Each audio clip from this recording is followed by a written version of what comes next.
Hi Taurus, this is Jav. Welcome po sa ating channel. Gamitin ang reading na ito bilang gabay lamang. Kung naka-resonate kayo, comment down. Tandaan, ito ay channel reading.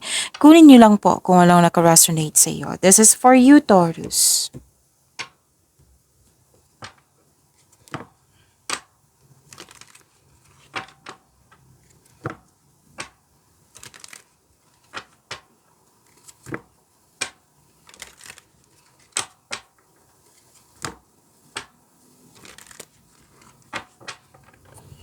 Para po ito sa iyo, Taurus.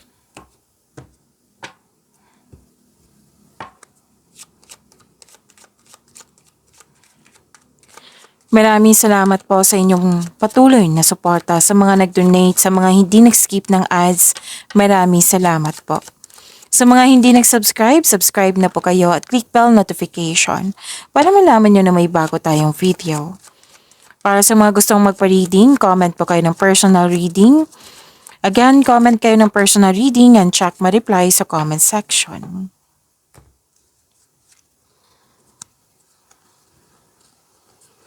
You have the power, authority, and protection, Taurus. May nag-uusap dito ng malaking negosyo. Malaking negosyo, career and finances. May malaking influence ng isang mother figure sa iyo ngayon. You love yourself more. May romance, attraction, and affection. May iniisip kayo dito, pwedeng nangyari na ito. Na nalungkot kayo kasi may loss of connection or loss of things or loss of opportunity na sana'y ma-overcome nyo iyan, Taurus.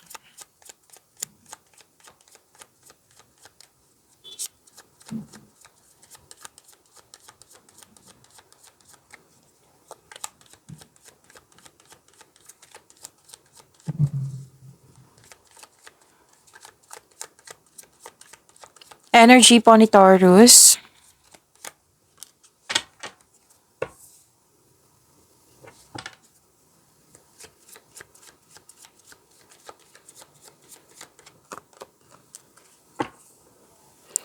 Kung may napansin kayo na repeating message, yan po yung pinupush ng cards nyo na kailangan yung bigyan ng atensyon. Like for example, nanood kayo sa inyong weekly gabay tarot reading at dito din. At may napansin kayo na repeating message. Yan po yung pinupush ng cards nyo na kailangan yung bigyan ng atensyon, solusyon at aksyon kung maaari po. So ano yung energy ni Taurus?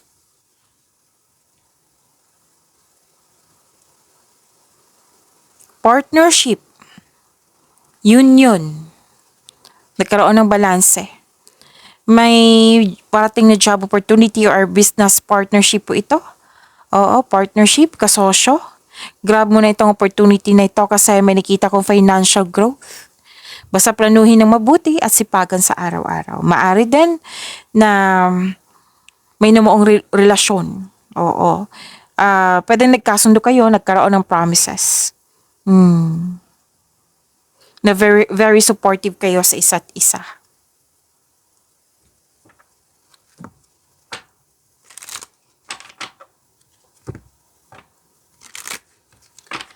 May biglaang pagbabago po, pero huwag kayong mag-alala sa pagbabago na ito kasi makasuporta po to sa inyong growth and expansion. Maaring mabigla kayo sa pagbabago na ito, so prepare yourself. Okay, pwede sa love life to, pwede sa career and money.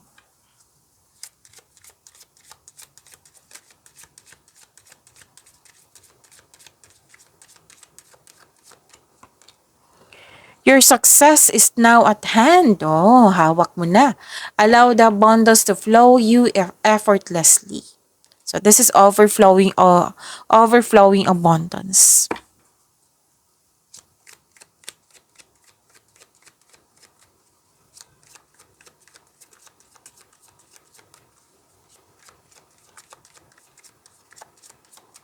Career and money po ni Taurus.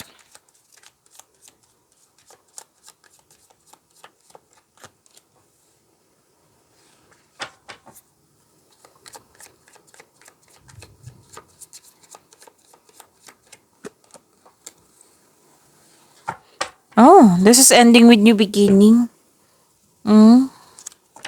Pagtatapos ng isang mapait na sinapit. Nagaganap ang pagbabago kung ito ay tanggap mo yung mga nangyari po. So, babangon ka dito na mas maging matapang. Yung sabi dito na power. Oh, andito. Power. Resilience din po ito.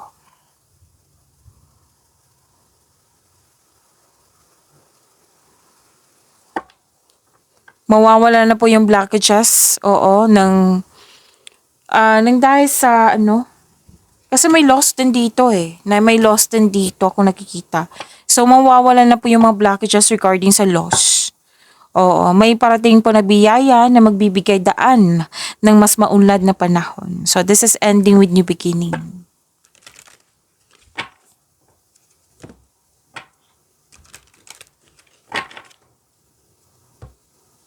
May nakita ko ditong new beginning, bagong simula.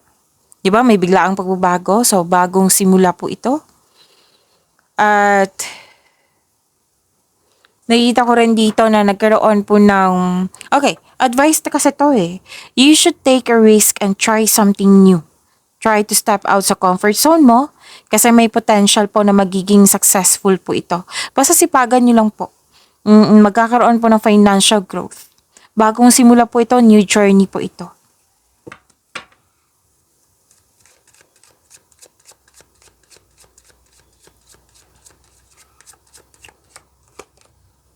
Wisdom, insight into the nature of physical objects gives you foresight.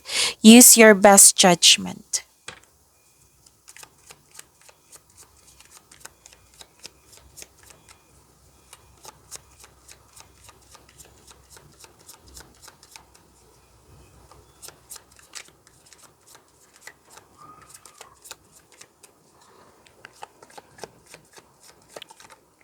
This is about your love life, self-love, partnership, and romance.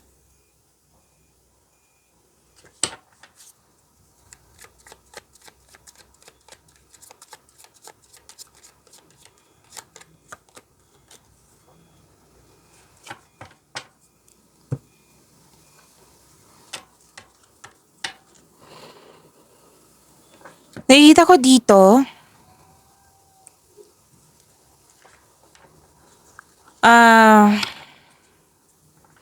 okay. Ano to single ka man, may relasyon sa buhay mag-asawa. May nakita kasi ako dito na may nangyari sa nakaraan na hindi nyo siya basta-bastang makalimutan.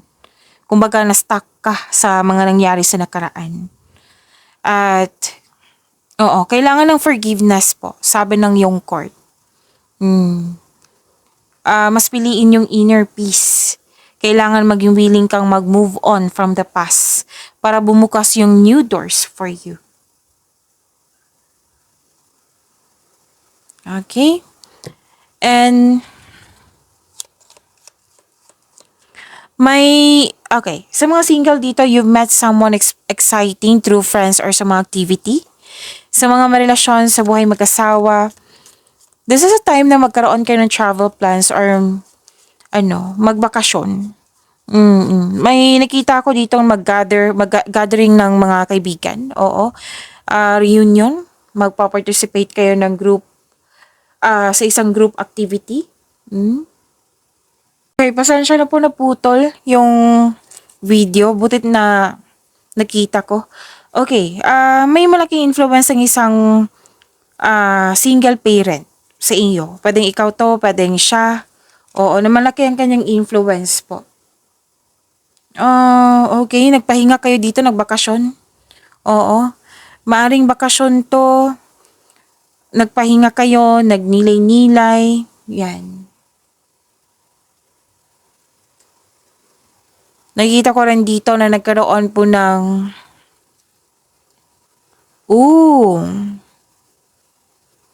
okay. So mga single, gusto nyo munang makipag-date silang tao bago pumasok sa exclusive relationship. Mas mainam talaga na kilalanin mo muna kung swak ba kayo sa isa't isa. And nakita ko rin dito na single ka man, may relasyon sa buhay mag-asawa, naiirita kayo sa tanong ng tanong sa iyo. Like for example, Taurus, may buntis na yung pinsan mo, ikaw, kailan ba? Taurus, na ikakasal na yung pinsan mo, ikaw, kailan ba? May ganyan akong nakikita po. So, para ma-save yung energy nyo, umiwas na lang po or wag na lang mag-react. Kumbaga, wag mo lang i-take for, yung seryosohin, kumbaga.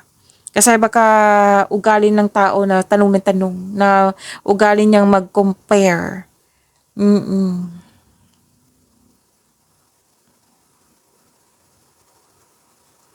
Nakita ko rin dito na